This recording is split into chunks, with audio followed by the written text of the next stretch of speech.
बिस्मिल्लाहिर्रहमानिर्रहीम, अस्सलामुअलैकुम। मैं हूं करामत मुग़ल और मेरे साथ हैं ईसा नकवी। नकवी साहब, निगरान हुकूमत बनी तो इसे इजाफी इख्तियारात दिए गए, SIFC बनाई गई, फिर मुश्तरका मफादात कौंसल में अल्तवा में डाला गया इंतखाबात को कि मुल्क में सियासी और मुआशी इस्तेहकाम आए। 15 दिन हो गए इस हुकूमत को बने हुए, कोई उम्मीद नज़र आ रही है?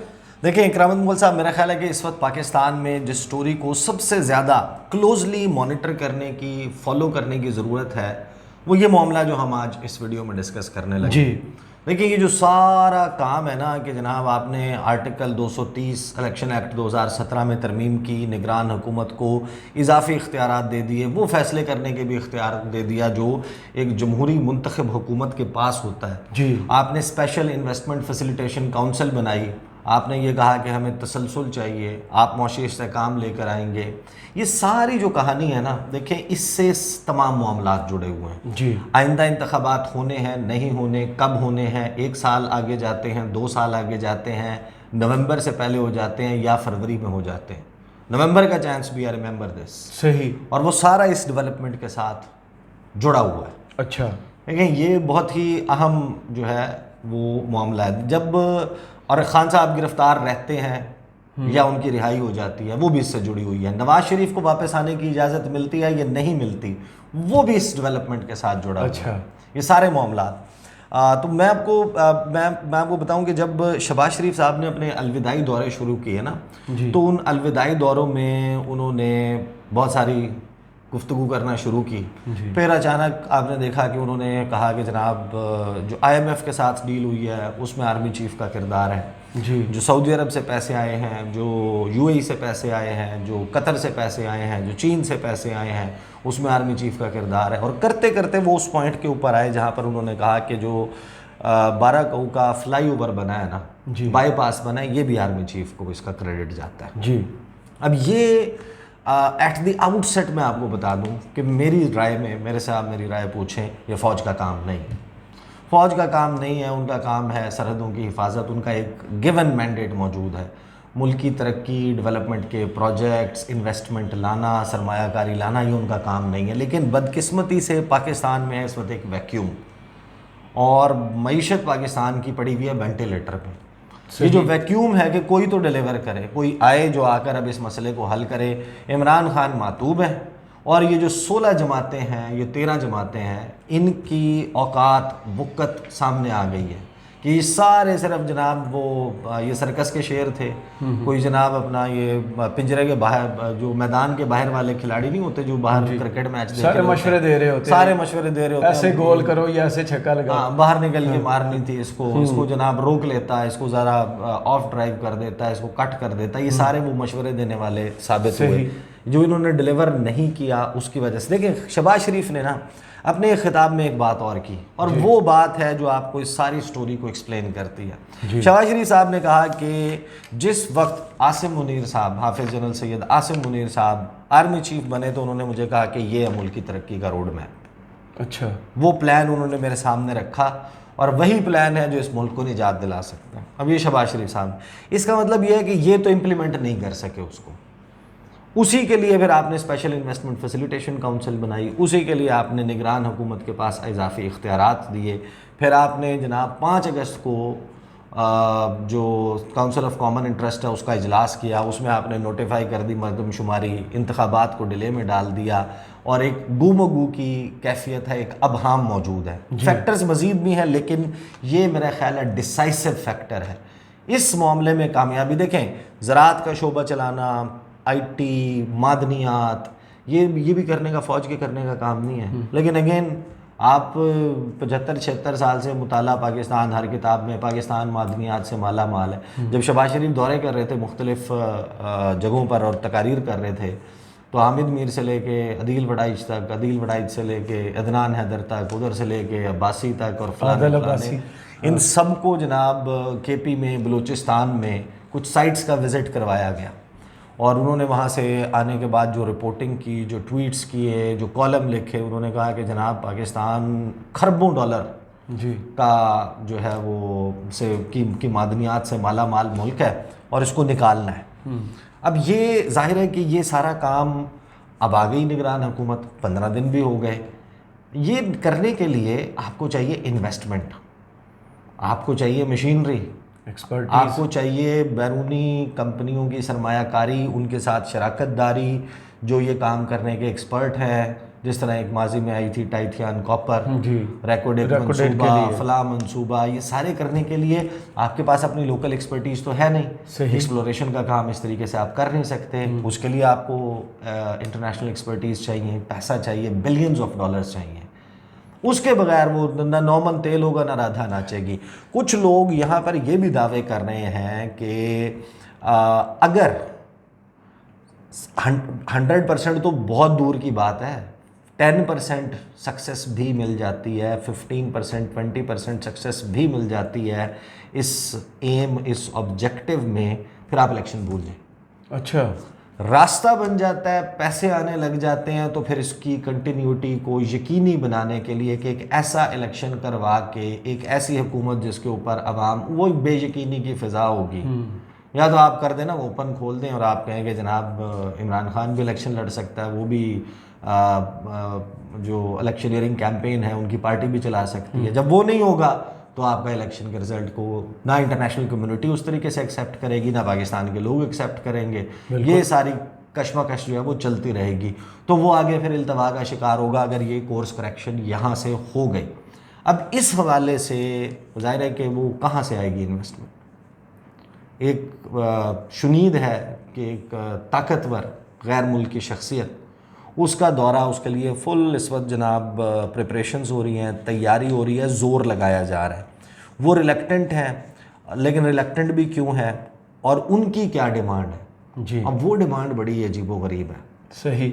जो आने वाली शख्सियत हैं या शख्सियात हैं, वो पाकिस्तान से बदले में क्या चाहते हैं कि हम तो ये करने के लिए तैयार हैं, लेकिन हम बदले में क्या चाहते हैं, तो वो बड़ा ट्रिकी मामला है। पहले तो हम देख लेते हैं कि ये जो SIFC का इजलास हो गया, इस इजलास में आर्मी चीफ का आया बयान।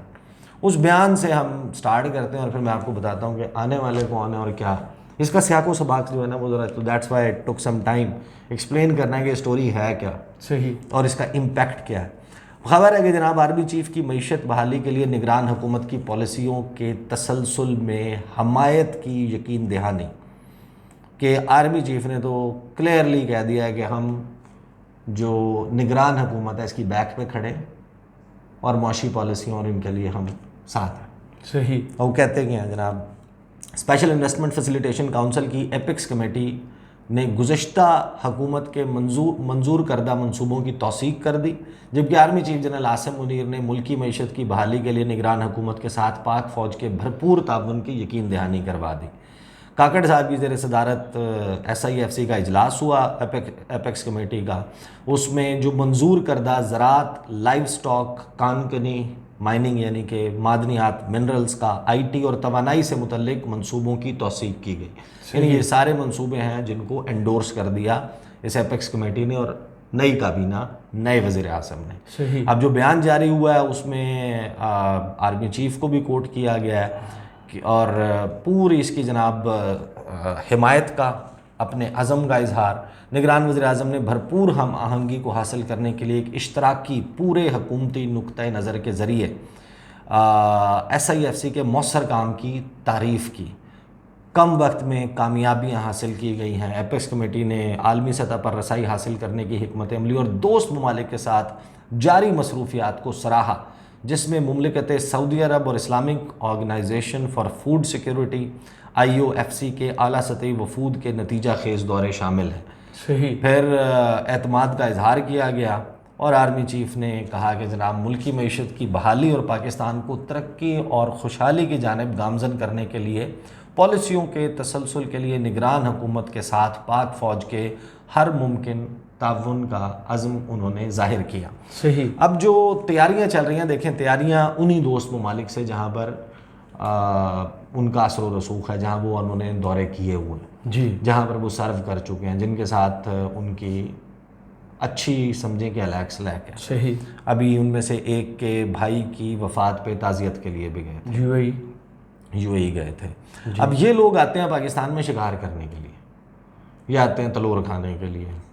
अब जाहिर है कि ये एक फिर लंबा बहुत तवील सब्जेक्ट हो जाएगा, होना चाहिए नहीं चाहिए, इस बहस से हट के लेकिन यहाँ पर उनकी जो पाकिस्तान के साथ कोऑपरेशन है, पार्टनरशिप है, वो बड़ी और किस्म की है। उनके पास एक्सपर्टीज़ मौजूद नहीं है, लेबर मौजूद नहीं है, उनके पास skilled labour, semi skilled labour या मुकम्मल लेबर, वाइट कॉलर में तो हमारे लोग बहुत कम हैं जो सऊदी अरब और यूएई में हों या गल्फ़ रीजन में हों, ज़्यादातर इन जॉब्स पे, लेकिन बहुत बड़ा पाकिस्तान का डायस्पोरा वहाँ रहता है और जो सबसे ज़्यादा रेमिटेंसेस का चंक है वो सऊदी अरब और यूएई, सऊदी अरब और यूएई सबसे ज़्यादा यहाँ से आता है, क्योंकि तादाद पाकिस्तानियों की बहुत ज़्यादा है ना। तो इनके साथ हमारा वो रिलेशनशिप नहीं है जैसा इंडिया का है, फॉर दैट मैटर। अब यूएई और इजराइल के दरमियान बन रहा है। अब now you have to connect this. अब यूएई का जब आप ट्रैजेक्टरी चेक करते हैं तो वो तो 2017 में मोहम्मद बिन जैद जो हैं वो गेस्ट ऑफ ऑनर या चीफ गेस्ट थे जो रिपब्लिक डे परेड है इंडिया की। बिल्कुल। तो आप अंदाज़ा लगा सकते हैं कि जो रिपब्लिक डे का परेड जो है उनको मोदी ने, उन्होंने जनाब मोदी ने उनको, उन्होंने मोदी को, इन्होंने अवार्ड्स एक दूसरे को दिए हैं और दिए भी कब थे? 5 अगस्त के बाद जी। यूएई का मैं आपको ये बात बता सकता हूँ कि जोर इन्हीं जगहों पे लगाया जा रहा है बहुत ज़्यादा कि आए वहाँ से इन्वेस्टमेंट, और ये जो मादनियात का है, ज़राअत का है, आईटी का है, इस जगह के ऊपर पैसे हैं, पैसे आए पाकिस्तान के फ़ायदे में भाई किसी भी तरीके से हैं, लेकिन एक तरीका जिससे ना आए तो बेहतर है। और निगरान हुकूमत के पास मेरा नहीं ख्याल के या किसी के पास भी पाकिस्तान में ये मैंडेट है कि वो इस किस्म का फ़ैसला कर सके। यूएई क्या चाहता है अब over a period of time, जब हम डिप्लोमेट्स के साथ, पाकिस्तानी डिप्लोमेट्स के साथ, जो पाकिस्तान में बाहर से आए हुए सफारतकार हैं उनके साथ उठते बैठते हैं, बातचीत करते हैं, तो हमें पता चलता है कि बहुत सारे ममालिक हैं जो इस बात में बहुत इंटरेस्टेड हैं कि पाकिस्तान और इंडिया की सुलह नहीं भी होती तो एक वर्किंग रिलेशनशिप बन जाए। सही।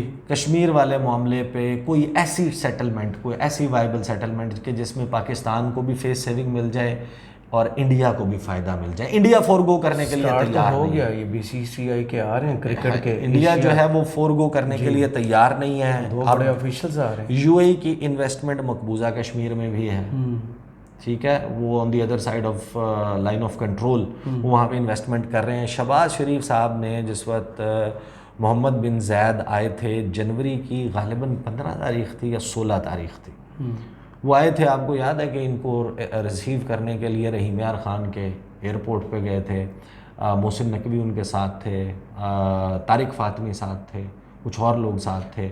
एक क्लोज डोर अनाउंस की गई थी, इस्लामाबाद का दौरा उन्होंने करना था, हमने उस पर वीडियो भी की जी, आपको याद होगा, मैंने आपको, हमने उसकी तफसील भी सामने रखी थी कि वहाँ पे क्या एग्जैक्टली बिल्कुल बिल्कुल कहा गया कि जनाब बारिश हो गई और मौसम ख़राब हो गया।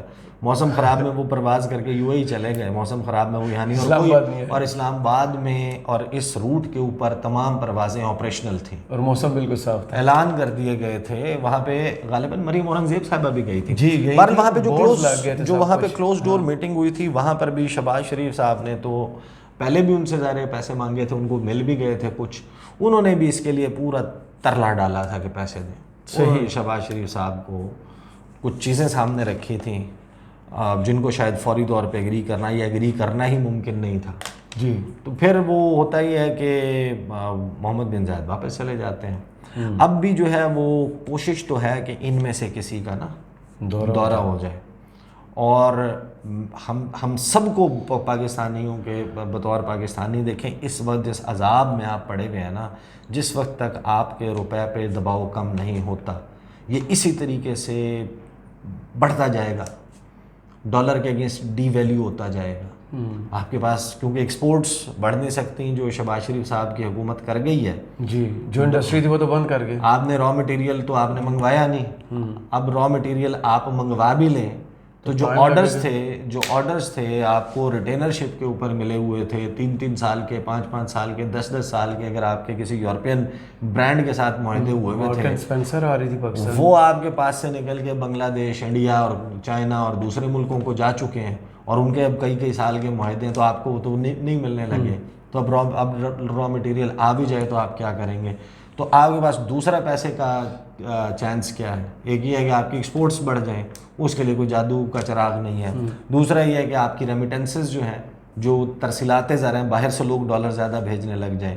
वो यहाँ पर मसला ये हुआ है कि अगर लोग ट्रस्ट करना भी चाहें अब मामला ये है कि आपकी जो डिस्पैरिटी है, जो रेट डिफरेंस है ओपन मार्केट का और बैंकिंग इंटर बैंक का, 202 के ऊपर आपका जनाब इंटर बैंक खड़ा होता है तो आपकी ओपन मार्केट खड़ी होती है 217 पे, 218 पे, बजट में 220 आपने पे। ओवरसीज पाकिस्तानी के लिए काफ़ी सारी चीज़ें अनाउंस की, फिर रिवर्स कर गया वो उससे। हाँ तो जाने से वो पहले नहीं, वो तो कहते थे कि जनाब ये तो अपने मुर्दे दफनाने आते हैं, इस किस्म की बातें उससे करते पहले थे। तो हो गया था ना, काफ़ी चीज़ें बजट में अनाउंस की थी, प्रॉपर्टी पर टैक्स खत्म, ये वो लेकिन वो सारी नहीं होगा ना, देखिए हाँ। जब आपको आप $1 लाख लाएं तो आप नहीं पूछा अगर जाएगा। आप अगर आपने टेक्निकली बहुत सारे लोग होते हैं, उनके अपने अपने कंस्ट्रेंट्स होती हैं, वो बैंकिंग चैनल से नहीं भेजते जब उनको 8-10 हज़ार 15 हज़ार 20 हज़ार रुपये का मार्जिन या फ़र्क मिल रहा।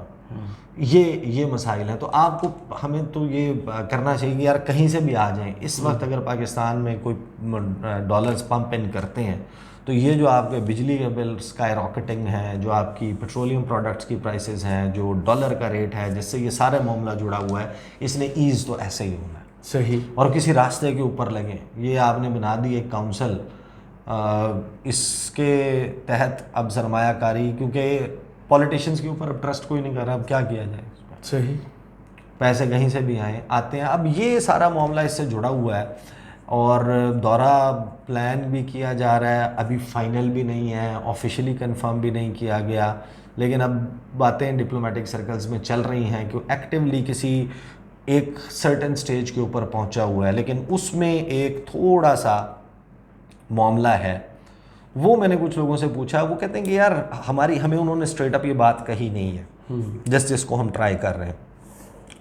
उनकी अंडरस्टैंडिंग ये है कि ये जाहिर है कि वो भी ये चाहते होंगे कि एक 5 साल की मुंतखब जमहूरी हुकूमत, एक स्टेबल गवर्नमेंट आ जाए, सियासी इस्तेहकाम होगा तो क्या है, तो फिर हमें पता हो कि हम जिसके साथ पार्टनरशिप कर रहे हैं, ये नहीं होगा कि एकदम जनाब यहाँ पे कोई खुदा न खास्ता कोई दंगा फसाद शुरू हो गया, कोई एहतजाजी मुजाहरे शुरू हो गए हैं, हमें छोड़ के भागना पड़ जाता है। उसके लिए एक स्टेबल एनवायरनमेंट वो क्रिएट करने के लिए अब वो कोशिश तो कर रहे हैं, बट लेट्स सी। मेरी अपनी अंडरस्टैंडिंग ये है कि बहुत जल्द अगर ये दौरा नहीं होता जी। और आपको इन्वेस्टमेंट नहीं मिलती SIFC के तहत, और आपने जो मंसूबे पाइपलाइन में रखे हुए हैं ये नहीं मटीरियलाइज हो पाते हैं, तो फिर हो सकता है कि आपको पता चले कि सुप्रीम कोर्ट से फैसला आ गया 90 दिन में इंतखाबात का, और ये जनाब सिकंदर सुल्तान राजा साहब ने तारीख दी है और सुप्रीम कोर्ट का ने करवा दिया इलेक्शन, फिर आप हो सकता है 90 दिन में चले जाए, हो सकता है फरवरी में आप चले जाएं। और अगर ये सक्सेसफुल हो जाता है, चीज़ें उस रास्ते पे चल पड़ती हैं, तो फिर बहुत सारे लोगों की ये इन्फॉर्मेशन नहीं है, उनको लगता ही है, उनकी असेसमेंट ये है कि फिर अगर आप एक के बाद एक फ्लॉप चीज़ें होने के बाद अगर कोई चीज़ सक्सेसफुल हो जाती है या उसकी तरफ तो चल पड़ती है, पैदा हो जाएगी, तो शायद फिर आपको इलेक्शन इतनी आसानी से और इतनी जल्दी ना मिले। सही। चलें, बहुत शुक्रिया ईसा नकवी, आपके तजिया का कमेंट्स बॉक्स में ज़रूर बताइए। वीडियो आपको कैसी लगी। इजाज़त दीजिए, अल्लाह हाफ़िज़।